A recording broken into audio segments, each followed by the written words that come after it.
I'm building a world for my son. I'm doing it all in survival.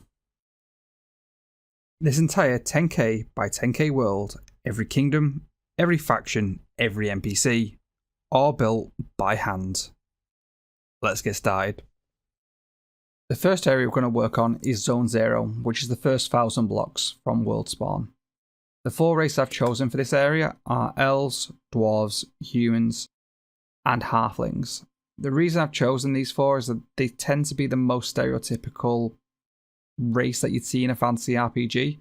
So they're the most safe, give us most design choices with that, and I feel like the first place that anyone should see should be what they're expecting. As we venture out, there'll be some more obscure. So for example, we will be having orcs and goblins, which are probably not as obscure, but they'll be more dangerous so they're in the further zones. But stuff like frost giants, and there'll be a few strange ones as we get further out there, and any suggestions please leave in the comments and we'll get to them and hopefully we can add them in. And this is the first place we'll be looking at. The halfling home, Honeywick. Halflings, also known as hobbits, are small agrarian people who carve their clustered family burrows into soft, sun-warmed hillsides.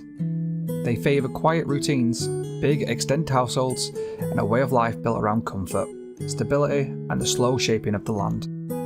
Their homes often begin as simple cottages before being buried and expanded over generations into warm, winding burrows lit by golden windows.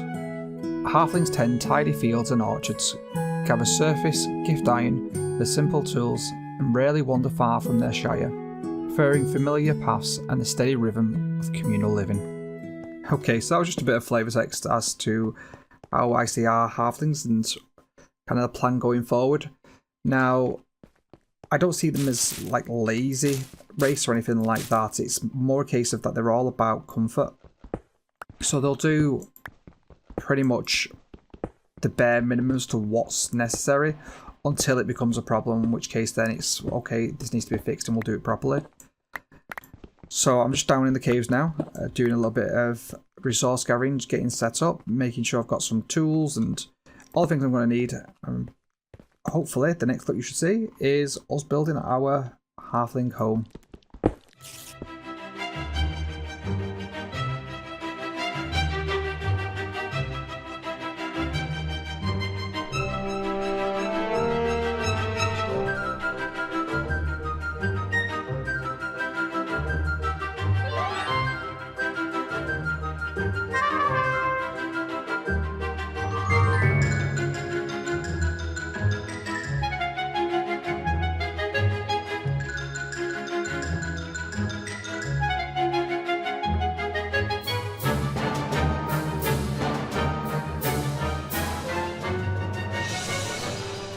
Step back, and I wanted to get a proper vibe of what it's going to be like to walk through this place. So started building a bit of a wheat field, and yes, that's looking the part, and just walking up is looking good. I like all the little smaller hobbit holes just off to the side, and this is going to be like our main path in, so that works really well. And I think having the field to the side and everything's going to work really well. I added this little kind of cozy area up. I was just thinking, when it gets dark and stuff like that, I can just imagine them all set round, toasting off some potatoes in the fire or something along those lines.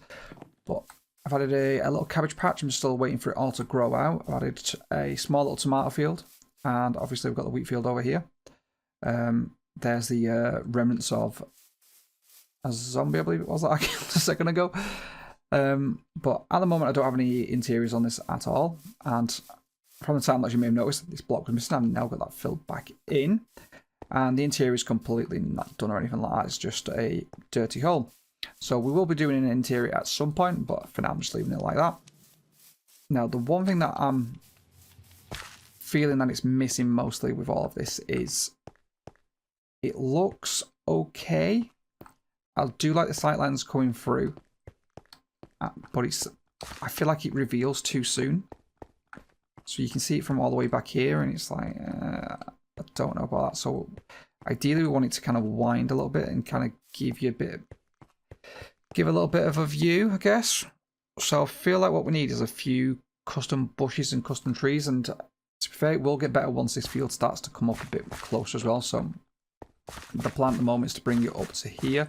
So maybe we'll have a bit of a weave where it kind of comes around here maybe. Yeah, gives you that angle, then we cut back across and it reveals the other one. I'm also planning as well of having more higher up, so we'll have a large one on the diagonal just here.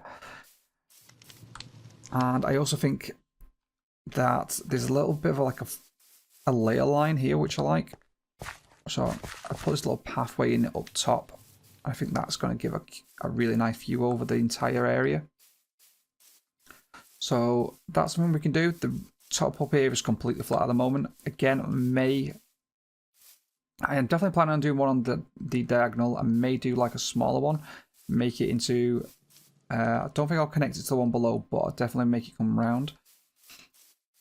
So yeah, that's the plans. Also, these, absolutely love these. So these are the like storage block for the tomatoes. And again, that's why I'm growing the cabbages, because there's also a storage block for them and onions. I've not found onions just yet. They look really cool. And it kind of just goes for the vibe that I'm going for these halflings. I don't know if anyone will remember, but there was a game called Overlord. I think it was PlayStation 2, maybe even PlayStation 3. I love that game so much, and it has you playing as the evil character, so the evil Overlord, and as it turns out, you're not really that evil. It's a case of the old heroes have all been corrupted, and that's the kind of vibe. And one of the areas was halfling homes, and it had this really kind of gluttonous and like dense population of halflings, and it was all a case about eating to excess. I really love that vibe that it got, and that's what we're going to try and put into this area. It's all about almost gluttonous, but it's more about indulgence and abundance. So that's what we're kind of building the vibe around here for. But I think the next step for this, before we kind of end off this episode, I'm going to make it a short one just because it's like a prologue, episode 0 sort of video, is I'm going to build a couple of custom trees, replace these trees because they don't look too bad, but I feel like we can do better. So I'll get them added in and we'll have one. Okay, so the plan was for me to go into a creative world, use Axiom to design some custom trees to add into this world using light marker. There's a little problem with that. This mod pack is built on Neoforge, which doesn't have Axiom or light marker. Kind of a big problem. So instead, what I've done is I found a tree repository, which has got some really cool trees in. And to get them into this world, we're going to use the help of Create, which is one of our main mods within this pack. So primarily what we're going to need is something called a schematic cannon, which I believe I have the blocks for in my inventory. Yes, I do. We then need a schematic table to actually get our schematic in, which I need 1 or 2 planks to build it. Okie dokie.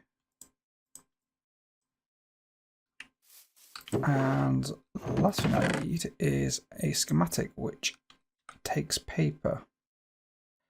Might be a problem because I'm pretty sure I haven't found paper yet.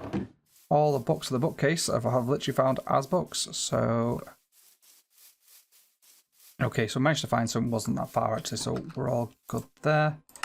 Get some paper. So we need an empty schematic.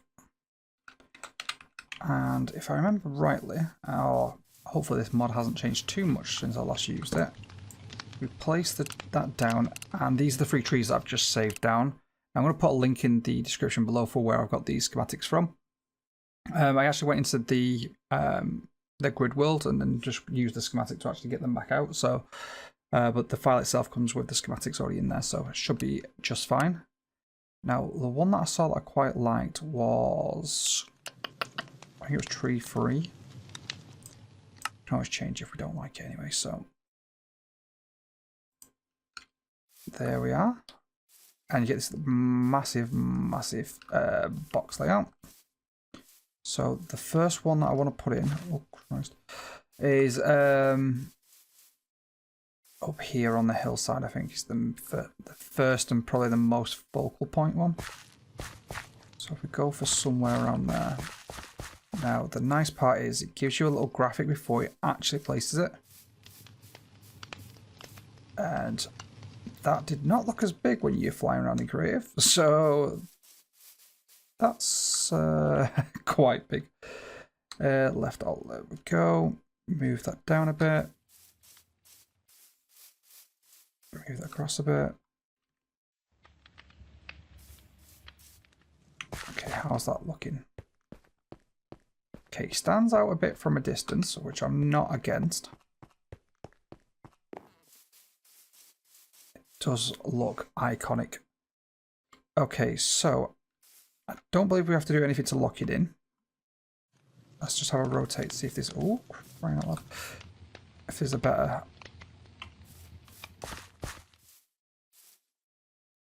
No, I think we've got the best side. Yeah, best side, first side. Right, so... Oh, crying out loud. Next, we need our schematic cannon, which we place down, and we have to load up gunpowder. That gives us 400 shots, so we shouldn't need that again. We load that in. And, oh, we need a chest with our stuff in it. So, I believe this takes oak logs. Probably going to need some more than that, I'd imagine. And we put a chest next to. Like so.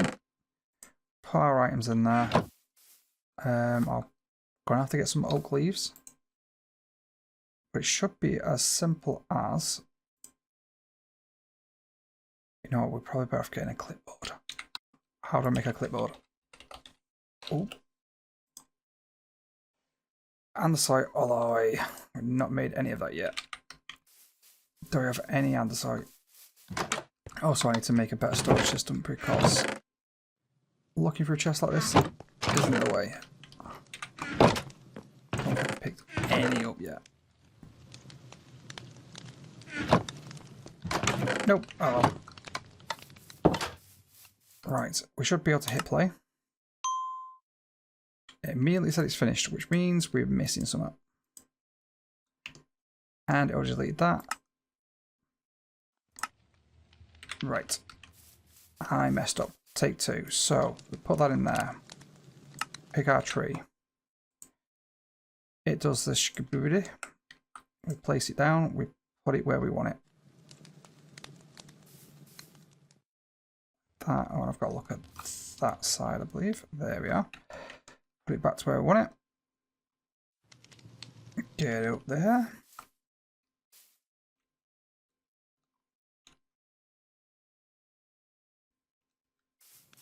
Do we want it down a block?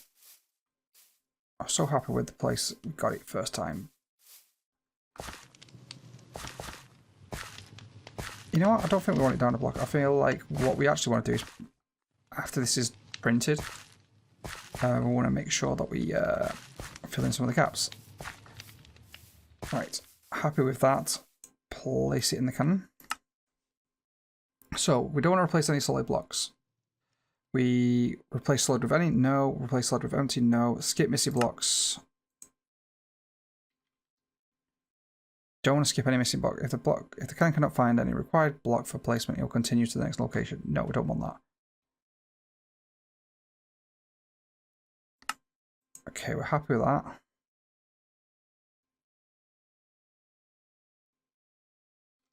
Now, I believe it probably wants oak wood.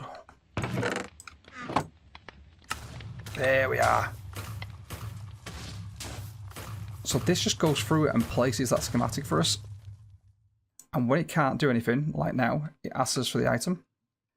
So it wants oak leaves, which I don't have any yet, but I do have the crafting tables. Some shears to go and get some. You know what, oak around here is one of the worst kind of leaves to get hold of. There's not too many oak trees in this area. Probably not a great idea that I've chosen this as the tree that I want, but we do have access to it, so and that's why we're using it, and I really like the design, so it is what it is. We go absolutely ham on this tree, get some oak leaves, and we have the tree cutter mod down. Makes life 100 times easier.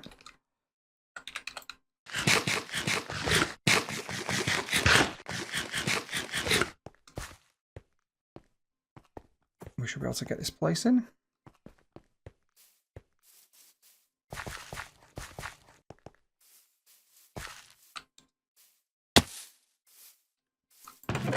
Yep, chuck them in. There we are. Awesome. So, I'm going to babysit this basically, get it all the items I need, and I'll be back with you once this is actually fully grown.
Okay, so with a bit of luck, that time lapse has gone pretty well, and let's have a quick look at how this feels on the walk up in. So I do need to extend the path down here. I'm not exactly sure where it's going to go, but for now I've just got it coming down to here.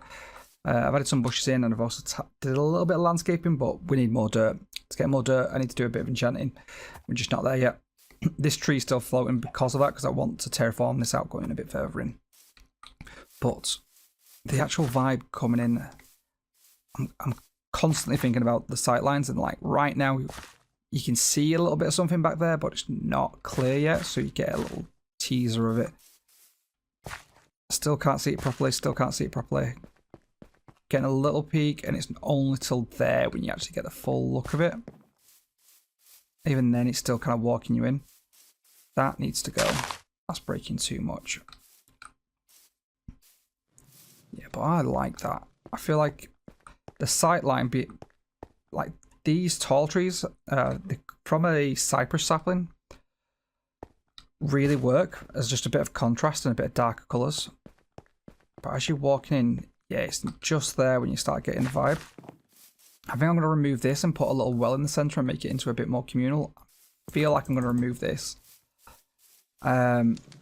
This little hobbit hole can stay. And this is obviously our main one. Now, what I've been thinking while I've been doing this as well is kind of thinking about what the kind of overall lore of the halflings is going to be. Just because I think having that in place, knowing about what's what you want them to, what their social dynamic is like and stuff like that, really helps to kind of paint the story. So in this area, will be filled with 7 families, and these are going to be big families of 30 plus people, and the full area will be farmlands or orchards. So we're thinking of wheat fields, carrot fields, potatoes, beets, anything you can think of. We'll probably try and farming in this place. The 7 families are going to be split out into smaller buildings mostly. And the main patriarch, matriarch, so grandma and granddad, are going to be in the larger building. where once the parents go off to work, so when working in the fields, they'll be left with Gran and Grandad, where they'll get taught languages and maths and how to work the fields and all the ancient stories that are passed down from generation to generation. So there's a lot to be thinking of there, and if you've got any ideas of stories that get passed down that we can put into books maybe, or give to an NPC to speak to some of the children characters, then please put them in the comments. We'll love to know it. But yeah, we're going to be adding more of these smaller burrows, so mum and dad's probably going to be somewhere like this, and then your aunties and uncles and the wider family are all spread around. And like I said, this entire area is going to be 7 different families. So we'll soon, I'm sure, fill up this entire area, and we're going to connect it all by paths and roads and fill it out with fields, but we'll get more into the detail as we go along. Now, before I end the video, if anyone can do me a favour, I need more areas like this, like little distractions and diversions that we have. So I plan on, like, we're walking down the road like this, and just like over here there'll be, I don't know, a fallen tree or something along those lines, where it's just a little detail that adds to it all, just to kind of give a bit more realism to the area. So I do plan on putting like a little wheelbarrow and like maybe some tools that have been left, or showing that it's currently being worked. And down at the down in the fields over here, chances are we'll have some sort of collection area, and maybe some of the fields like mid-harvest and stuff like that. So I've got some ideas, but there's a lot to do. So stories for Grandma and Grandad and the wider areas, quest lines and storylines, and if you've got any more lore ideas, please let me know. I've got quite a lot for the halfling hobbits. We'll get into that more in the next episodes, but please tell me what you think of this video. It's probably been a bit choppy, and I'm probably going to tweak some settings, and I've already noticed that I keep saying the vibe or as I'm going back through the recording, so I will get better at that as time goes on. But again, thank you so much for watching. Please subscribe to make sure you keep up to date with all the videos, and yeah, fingers crossed we'll see this out for the next 7 years. Thanks for watching. Bye bye.